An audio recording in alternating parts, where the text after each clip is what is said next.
Bonjour à tous, alors nous commençons cette vidéo avec le joli signe de la planète Mercure. Pourquoi Mercure? Eh bien parce que nous sommes à 2 jours de la pleine lune. Et en ce mois de mars 2023, le soleil est donc, par définition, dans le signe du Poisson. Et la lune est en face. Et en face du signe du Poisson, eh bien, nous trouvons le signe de la Vierge. J'entends souvent que mes vidéos sont un peu complexes.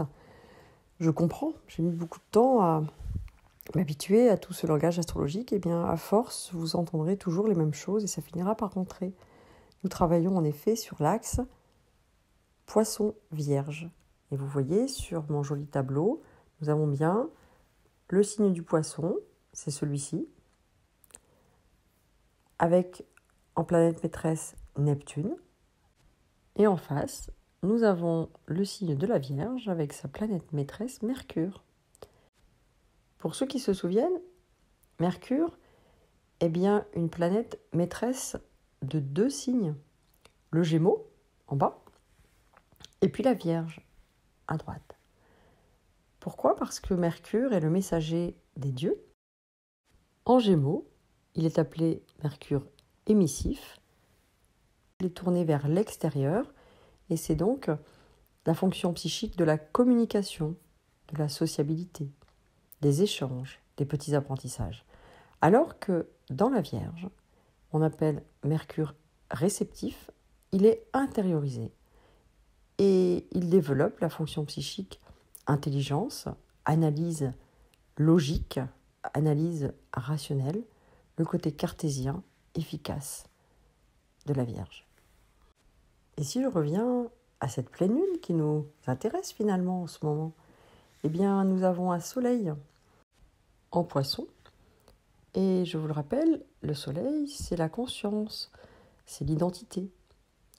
Alors je crois que, je vous l'ai dit dans une autre vidéo, en ce moment, le soleil vient de nous interroger sur où on en est de notre intériorité, où on en est de notre conscience d'être des humains en connexion les uns avec les autres, mais aussi connectés peut-être à la source, connectés à notre spiritualité, connectés à la planète. Et c'est tout l'enjeu de ce mois de fin février, début mars, ce mois de carême finalement. Eh bien, à la pleine lune, nous avons à nouveau, comme à chaque pleine lune, une sorte de tiraillement intérieur, puisque en face du Poisson, nous allons avoir une lune en Vierge.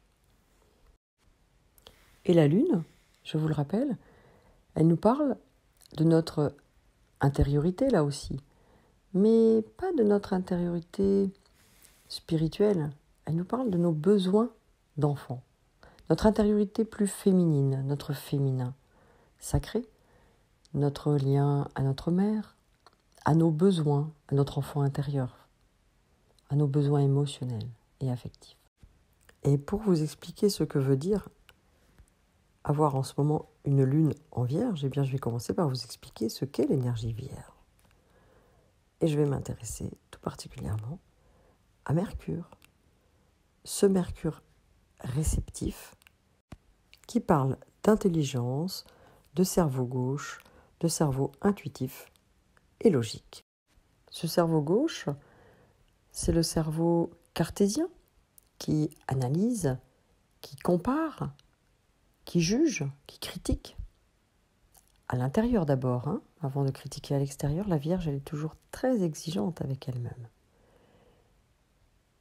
Et puis, c'est aussi la planète qui nous amène l'intelligence mesurable.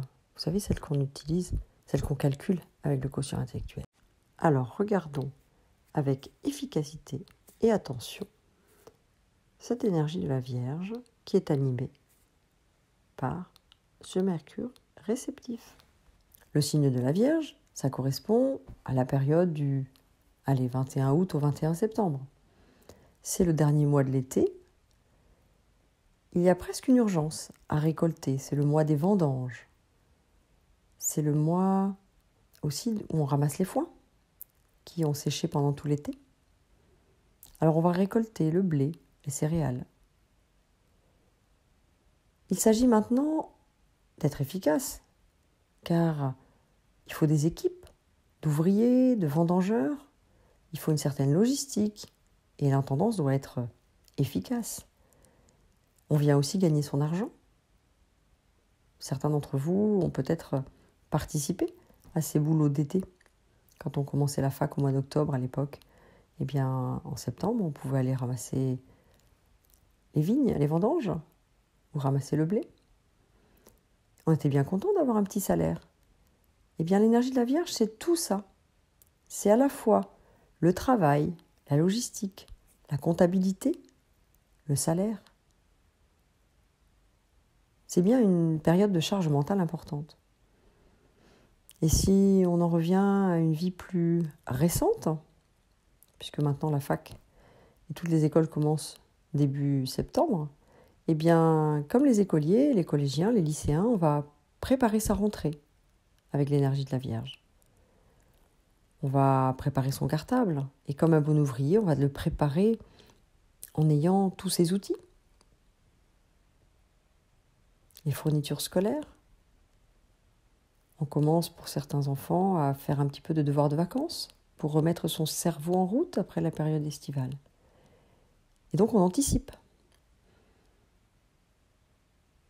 Et on a un peu de stress quand même. On arrive dans une nouvelle école, dans une nouvelle année. Tout est un peu nouveau au mois de septembre. Pour les anciens, les retraités ou les inactifs, eh bien, il y a quand même un début d'année avec des nouvelles activités. Les sports, les activités de loisirs, tout est basé sur le calendrier qu'on appelle scolaire. Eh bien, c'est cette énergie qui est incarnée par la Vierge. Pour vous décrire la Vierge, j'aime aussi utiliser ce qu'on appelle l'étape ontologique, c'est-à-dire le développement de l'enfant. Eh bien, pour le lion, on le verra plus tard, c'est la période où l'enfant a envie d'être au centre du monde, d'être la 8e merveille de ses parents. Eh bien, pour la Vierge, c'est le stade où l'enfant commence à analyser le système familial, l'environnement familial. Il commence à regarder quelle est la place de chacun, comment fonctionne son petit monde autour de lui, et quelles sont les attentes de maman, de papa, en semaine, le week-end, qu'est-ce qu'ils attendent de moi, qu'est-ce qui les rend heureux, et il commence à vouloir être adéquate aux attentes des autres pour sentir qu'il a sa place dans ce système et qu'il fonctionne bien, qu'il est satisfaisant. Il va se sentir valorisé à chaque fois qu'il sentira qu'il a été en adéquation avec ses besoins et ses attentes parentales. Et cette notion de valeur est très très importante dans la Vierge. L'animal totem de la Vierge, c'est la petite fourmi. Alors vous voyez, après le lion, le roi de la savane, waouh, pendant l'été, il avait toute la superbe, et bien tout d'un coup, en quelques jours, pouf, on arrive dans l'énergie beaucoup, beaucoup plus petite. La petite fourmi très humble. Toute seule, elle ne peut rien faire. Elle peut juste être écrasée et ressentir un sentiment d'humiliation. D'où ce sentiment de dévalorisation dans l'étape de la Vierge. Mais la petite fourmi, elle travaille dans un groupe, dans un système. Et ce qui est important pour une fourmi, c'est d'être à sa place. Parce que si elle fait exactement la tâche qu'on attend d'elle, et que chacune des petites fourmis de la fourmilière fait exactement sa tâche, eh bien, elles sont capables d'un travail incroyable. Qui n'a pas regardé des fourmis transporter des choses 3 fois plus grosses qu'elles, avec une efficacité redoutable? Eh bien, c'est à ça que la Vierge fait référence. À la fois, ce travail, avec beaucoup d'humilité et d'efficacité, et en même temps, probablement, ce sentiment, ce fond de dévalorisation qu'on peut trouver facilement chez les personnes qui sont marquées par l'énergie de la Vierge. Je ne peux pas parler de la fourmi sans parler de cette fable de La Fontaine, la cigale et la fourmi. Eh bien, peut-être que la cigale peu comme le lion, elle a fait la fête tout l'été. Eh bien, la fourmi, elle n'a peut-être pas profité, elle ne s'est peut-être pas beaucoup amusée, mais elle a fait ses comptes. Elle est une bonne gestionnaire et elle sait que pour passer l'hiver, il faut faire des provisions, il faut anticiper cette période. Et donc, c'est tout l'enjeu de ce signe, cette organisation. Mais aussi, toutes les peurs qui vont avec. Car si la cigale s'amuse et ne pense pas plus tard, eh bien la fourmi, elle y pense. Elle pense et elle repense et elle réfléchit beaucoup. Et donc, elle a le temps d'avoir peur. Si elle manque de confiance en elle, eh bien, elle peut se sentir en insécurité, notamment au niveau de la santé. Et elle peut avoir peur d'être malade. Et c'est peut-être une deuxième caractéristique de l'énergie de la Vierge, cette tendance à l'hypocondrie ou à l'inquiétude. On dit que les énergies vierges sont dans une forme d'inquiétude. Enfin, la dernière façon de présenter l'énergie de la Vierge, c'est la combinaison de toutes les lettres, puisque c'est un signe de terre, c'est un signe réceptif, et c'est un signe qu'on appelle mutable, c'est-à-dire qu'il est le troisième signe de la saison, et il y a comme une maturité à réfléchir à ce qui s'est passé pendant cette saison, et avant de passer à la saison suivante, de tirer des leçons de ce qui est peut-être à modifier l'année prochaine. Vous voyez, cette Vierge, elle cherche à comprendre comment ça fonctionne. Elle peut être un très bon bras droit. Avec la terre, c'est l'énergie des artisans, des maîtres compagnons, des scientifiques en laboratoire, ou des physiciens, des inventeurs, des ingénieurs, car elle aime observer ce qui est concret, cette terre mutable. Elle aime fabriquer. Elle n'a pas besoin de maîtriser le savoir. Elle, ce qu'elle aime, c'est appliquer des protocoles, des règles. C'est un très bon maître d'œuvre, un très bon contrôleur des travaux finis. Elle est un peu terre à terre. Elle compte les sous et elle peut passer ses soirées, cette personne marquée par l'énergie vierge, marquée par l'énergie de la terre, réceptive et mutable, à observer, à analyser plutôt qu'à s'amuser et à partager. Elle peut être critique, mais c'est une critique efficace. Il n'y a pas de mesquinerie chez la Vierge. Elle regarde les autres commettre des erreurs et peut-être qu'intérieurement elle se marre un petit peu, voire être moralisatrice. Ceux qui vivent auprès de personnes vierges nous disent qu'ils ont souvent des petites réflexions, tu aurais dû faire comme cela, mais ce n'est jamais pour vous embêter, c'est pour vous montrer que ça fonctionnerait mieux si vous faisiez comme ils vous disent de faire. Et c'est vrai. Si vous vivez avec des personnes qui sont animées par un soleil en vierge, par une lune en vierge, par un ascendant vierge, eh bien, quand ils vous donnent un conseil, moi je vous conseille de les écouter. Finalement, on peut dire que pour une personne animée par la Vierge, chaque chose a sa place et qu'il y a une place pour chaque chose. Il est considéré finalement comme un grand ordinateur du monde. Il a besoin de bien faire, il aime ce qui fonctionne bien. On parle de l'horloger ou le couteau suisse. En tout cas, il est concerné par la matière avec ce signe de terre et d'intelligence. Si on revient dans l'axe du poisson et de la Vierge, comme je vous l'ai dit, chaque axe a une particularité. Eh bien, on l'appelle l'axe du service, l'axe de l'utile. Nous avons d'un côté l'énergie spirituelle de compassion et de connexion aux autres, du sauveur, avec l'énergie du poisson. Eh bien, avec l'énergie de la Vierge, nous trouvons l'utilité de celui qui sait tout faire, qui fait les choses avec compétence. Et comme vous le voyez, il est très intéressant d'avoir des amis en énergie poisson. Ils sauront vous écouter quand vous serez en difficulté émotionnelle, quand vous aurez besoin de compassion. Mais il est tout aussi important et utile d'avoir des copains vierges qui pourront venir vous dépanner avec efficacité dans votre vie plus matérielle.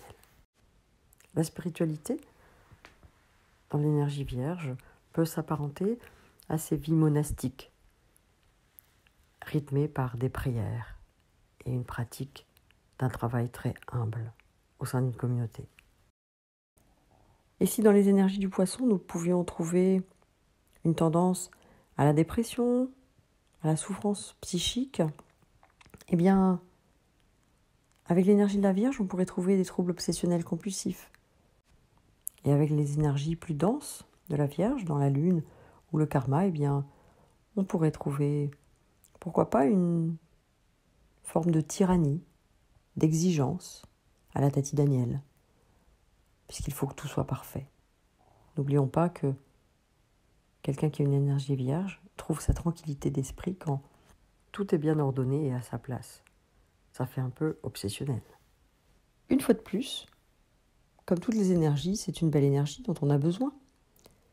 Car, il faut bien le dire, pour ranger sa maison, faire son ménage de printemps, pour apprendre aux enfants à gérer leur vie, leur argent, leurs devoirs et leur travail, à ranger leur chambre, pour gérer la santé, les carnets de santé, les visites médicales, chez le dentiste, ou bien pour être un couteau suisse, un MacGyver au travail et être efficace à plusieurs postes, eh bien, on est bien content d'avoir autour de nous, ou en nous, cette compétence d'organisation, de travail et d'efficacité.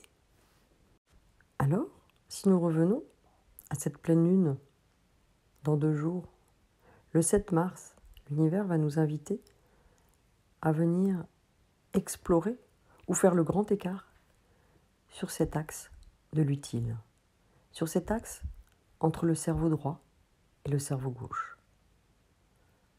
Notre soleil, notre conscience, notre identité, notre image de l'homme sera en poisson sous l'influence de Neptune, du cerveau droit.